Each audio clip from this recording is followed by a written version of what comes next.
मुंडेंच्या राजीनाम्यासाठी फडणवीस सुरुवातीपासून आग्रही। याआधी दादांसोबत 3 ते 4 वेळा चर्चा। राजीनामा न दिल्यास मंत्रिमंडळातून हकालपट्टी करण्याचा फडणवीसांचा इशारा होता, सूत्रांची माहिती। राजीनाम्यानंतर धनंजय मुंडेंच्या ट्विटनं नवा वाद। राजीनामा वैद्यकीय कारणातून दिल्याचा मुंडेंचा दावा, तर मुंडेंनी नैतिकतेमधून राजीनामा दिल्याचं अजितदादांचं म्हणणं।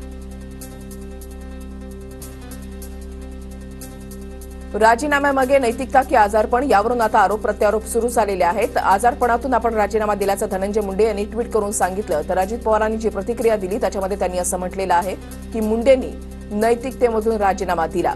काल सकाळी धनंजय मुंडे यांनी आपल्या पदाचा राजीनामा दिलेला आहे। राज्यपालांकडे त्यांचा राजीनामा सुपूर्द करण्यात आलेला आहे। देवेंद्र फडणवीस यांनी सुद्धा याच्यावर प्रतिक्रिया दिलेली आहे की धनंजय मुंडे यांनी त्यांचा राजीनामा आपल्याकडे सुपूर्द केलाय।